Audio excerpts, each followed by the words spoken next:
दोस्तों नमस्कार, मैं राम सूरत यादव। आज हम खुलासा करेंगे कि प्रधानमंत्री मोदी जी चुनाव कैसे जीतते हैं एवं 2014 से कैसे चुनाव जीत रहे हैं। इन सब बातों का आज हम खुलासा करेंगे और आप लोग सोचेंगे कि प्रधानमंत्री जो है अपने काम पे चुनाव नहीं जीतते हैं, बल्कि जनता में ऐसा कुछ फैला करके, ऐसा गुमराह करके चुनाव जीतते हैं, जिससे आप लोग बेहद चिंतित एवं हैरान होंगे। तो आप सोच लीजिए कि जब जब प्रधानमंत्री के चुनाव कहीं न कहीं प्रदेश में फंसता दिखता है, जब वहां जनता एक तरफा जो है कि कहते हैं किसी दूसरे पार्टी को सपोर्ट करने लगती है, तो प्रधानमंत्री मोदी जी ऐसा वहां जो है तुष्टीकरण की जो एक तरीके से मुद्दा छेड़ते हैं, जिससे जो है पूरा हिंदू और मुस्लिम जो है आपस में बट जाएं और उन्हीं वोटों के सहारे प्रधानमंत्री चुनाव जीतने की कोशिश करते हैं। और हम आपको बताएंगे कि 2014 से लेकर के आज तक किस तरीके से प्रधानमंत्री जो है चुनाव जीते हैं। तो आप सोच करके बेहद हैरान होंगे। आप कल्पना कीजिए 2014 में जब प्रधानमंत्री पूरे देश में हर मंच पे जाकर के यही कहा करते थे कि देश में सबसे बड़ा जो है भ्रष्टाचार जो है एक ही परिवार किया है और पूरा परिवार गांधी परिवार एक तरीके से भ्रष्ट है,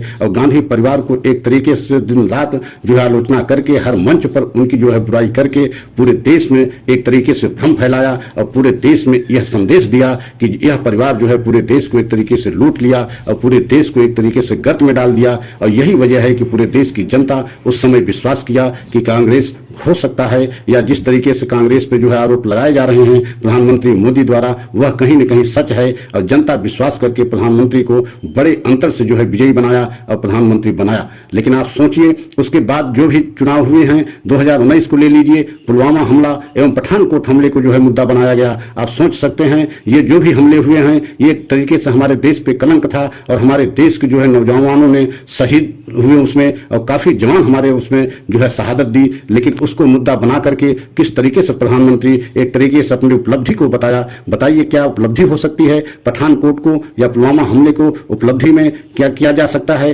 कि ये बहुत बड़ी हमारे देश की उपलब्धि थी, लेकिन उसको भी मुद्दा बना करके प्रधानमंत्री चुनाव जीते। और अब आप देख रहे हैं कि जैसे उत्तर प्रदेश में चुनाव हुआ था, यहां भी एक तरीके से 85-15 का तुष्टीकरण किया गया, और जो बजरंगबली एवं के कहते हैं मुसलमानों के अंतर बांटा गया कि हमारे तो बजरंगबली हैं, उनके जो है कोई अलग देवता हैं। आप कल्पना कीजिए इस तरीके की बातें कर कर जो है प्रधानमंत्री चुनाव को एक अलग तरीके से विकास की रफ्तार से हटा करके, विकास के मुद्दे से हटा करके, जनता के मुद्दों से एकदम अलग भटका करके चुनाव जीतने की कोशिश करते हैं। अभी आपने देखा है जब इस समय चुनाव कर्नाटक में चल रहा है, कर्नाटक में आपने देख रहे हैं किस तरीके से एकदम बेहद जो है एकदम बैकफुट पे बीजेपी पहुंच गई है। वहां की जनता एक तरीके से कांग्रेस को इस समय एकदम पूरी तरीके से मन बना लिया है कि कांग्रेस की सरकार यहां बनाना है। लेकिन वहां पर किस तरीके से आप सोचिए कि एकदम जो है प्रधानमंत्री ऐसे ऐसे बातों का खुलासा कर रहे हैं, और एक मंच से उन्होंने स्पष्ट कहा कि कांग्रेस अब तक हमको 91 गाली दे चुकी है। आप सोचिए कि कोई प्रधानमंत्री अपने गाली को मुद्दा बनाता है कि हमको कौन गाली दिया या हमको क्या कौन कहा, लेकिन प्रधानमंत्री कर्नाटक में इसको भी एक मुद्दा बना रहे हैं। लेकिन प्रधानमंत्री ये भूल गए कि प्रधानमंत्री के द्वारा या क्या कहते बीजेपी के बड़े बड़े नेताओं के द्वारा जो है कांग्रेस के बड़े बड़े नेता, यहां तक कि नेहरू जी, गांधी जी एवं राजीव गांधी के विषय में क्या कहा गया, इसकी कभी उन्होंने ध्यान नहीं दिया, और उसकी संख्या भी उन्होंने बताना उचित नहीं समझा। केवल अपनी संख्या बताया कि हमें 91 बार गाली दी गई। और अभी अभी आपने देखा है कि एक और वहां पर एक तुष्टीकरण का मुद्दा उन्होंने छेड़ दिया, जबकि बजरंग दल एक जो है दल है, जिस तरीके से आरएसएस का दल संगठन चलता है उसी तरीके से आरएसएस का ही एक जो है बनाया हुआ बजरंग दल है, और उसको बैन करने की बात कांग्रेस ने किया था। क्योंकि बजरंग दल आए दिन जो है प्रदेश में कोई न कोई जो भी दंगे होते हैं या जो भी उपद्रव होते हैं, कहीं न कहीं बजरंग दल का हाथ उसमें होता है। और यही वजह से जो है कांग्रेस ने अपने घोषणा पत्र में कहा था कि हम बजरंग दल को बैन करेंगे, लेकिन उस बात को बजरंग बली से जोड़ दिया गया और प्रधानमंत्री के द्वारा जोड़ा गया। और प्रधानमंत्री ने स्पष्ट अब इसी मुद्दे को बना करके कह रहे हैं कि बताइए कि कहते बजरंग बली को बैन किया जाएगा, बजरंग बली की पूजा अर्चना नहीं करने दिया जाएगा। आप सोच सकते हैं एक संगठन को, मतलब बजरंग दल को बजरंग बली से जोड़ा जा रहा है। मतलब किसी तरीके से एन केन प्रकारेण सारे हथकंडे प्रधानमंत्री द्वारा अपनाए जा रहे हैं कि किसी तरीके से जो है कर्नाटक को चुनाव जीता जाए, क्योंकि कर्नाटक में स्थिति एकदम जो है नाजुक हो गई है।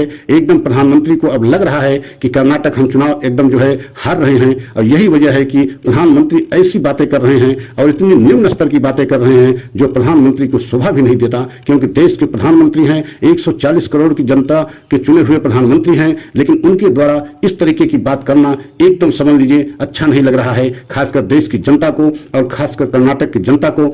कि बताइए, प्रधानमंत्री को तो मुद्दे की बात करना चाहिए, विकास की बात करनी चाहिए। और दोनों सरकारें, कर्नाटक में जब बीजेपी की सरकार है, देश में बीजेपी की सरकार है, इसके बावजूद बीजेपी जो है खासकर प्रधानमंत्री विकास की बात न करके अपनी गाली की बात कर रहे हैं। और बजरंग बली को जो है एक बजरंग दल संगठन से जोड़ा जा रहा है। मतलब सारे बजरंग दल के जो कार्यकर्ता हैं उनको बजरंग बली से जोड़ करके पूरी जनता में एक भ्रम फैलाने की कोशिश की जा रही है कि बताइए क्या जो है बजरंग बली को बैन किया जाएगा। अब जबकि कांग्रेस इस पर सफाई भी दे रही है कि हमने जो है बजरंग बली की स्वयं मूर्ति बनवाने की बात किया हूं कि अगर हम जीतेंगे तो हर जगह बजरंग बली की मूर्ति बनेगी और पूजा अर्चना होगी। बजरंग बली हमारे जो है सर्वमान्य देवता हैं और रहेंगे, उसमें कोई शक नहीं है। लेकिन प्रधानमंत्री द्वारा इस तरीके की जो है उसको एक मुद्दा बना देना और लोगों को एक ध्यान भटकाने की पूरी कोशिश की जा रही है। जिस तरीके से वहां 40% कमीशन की बात की जा रही है, खासकर कांग्रेस के नेताओं द्वारा यह आरोप लगाया जा रहा है कि 40% कमीशन के नीचे कोई भी वहां जो है काम नहीं होता। एक तरीके से कमीशन की सरकार चल रही है। इस मुद्दे पर जवाब न देने के बजाय बीजेपी और खासकर प्रधानमंत्री ऐसी बातें कर रहे हैं जिसका कोई सिर पैर नहीं है। आप सोचिए, प्रधानमंत्री को तो विकास की बात करनी चाहिए, उनको ये कहना चाहिए कि हमने प्रदेश में ये काम कराया, इतना विकास कराया और आने वाले समय में ये सारे विकास कराएंगे। लेकिन इन सब मुद्दों को छोड़ करके ऐसी बातें कर रहे हैं। बजरंग बली को जो है एक बजरंग दल से जोड़ा जा रहा है और अपने ऊपर कितनी गाली दी गई है इसको जनता के बीच में बताया जा रहा है। अब बताइए, क्या हर नेता यही बताएगा कि हमको कितनी गाली दी गई, कितनी हमारी प्रशंसा की गई, कितनी हमारी आलोचना की गई? क्या चुनाव जीतने के ये सारे हथकंडे बनेंगे अब आने वाले समय में? तो यह बहुत ही सोचने और चिंता का विषय है कि हमारे प्रधानमंत्री द्वारा इस तरीके की बातें की जा रही हैं जो एकदम जो है अच्छा और सम्मानजनक बात नहीं है। लेकिन इसके बावजूद प्रधानमंत्री द्वारा किया जा रहा है। तो सोचने का विषय है कि क्या प्रधानमंत्री का वहां चुनाव एकदम फंस चुका है या नहीं फंसा है। तो इन सब बातों को करने की क्या जरूरत है। और इसी तरीके से प्रधानमंत्री जो है चुनाव हर जगह के जीतते हैं और जिसकी वजह से प्रधानमंत्री या बीजेपी ये बताती है कि हम विकास की वजह से चुनाव जीत रहे हैं। और यह सच हमारा सभी देशवासियों को अगर अच्छा लगा हो तो इसे लाइक सब्सक्राइब तो करें, लेकिन कमेंट के द्वारा अपनी राय अवश्य दें कि क्या प्रधानमंत्री मुद्दे की बात करते हैं या जो है इस तरीके की बात करते हैं जिसका विकास से कोई सरोकार नहीं है। और प्रधानमंत्री को ऐसी बातें करना भी नहीं चाहिए। तो ये सारी बातों को हम सभी देशवासियों से अपील भी करते हैं कि आप लोग इस पर कमेंट अवश्य करें, कमेंट के द्वारा बताएं कि क्या प्रधानमंत्री जो बातें उठा रहे हैं, जिसे मुद्दा बना रहे हैं, वो सही बना रहे हैं कि नहीं बना रहे हैं। और नहीं सही बना रहे हैं तो उस पर कमेंट अवश्य आप लोग करिए, क्योंकि आने वाले समय में हम कोई न कोई और सच लेकर के आएंगे। और वही सच लेकर आते हैं जो आप लोगों से जुड़ा होता है, समाज से जुड़ा होता है, राष्ट्र से जुड़ा होता है। क्योंकि हम ऐसा कोई सच नहीं लाते जो समाज और राष्ट्र से नहीं जुड़ा होता है, जो हर नागरिक से नहीं जुड़ा होता है।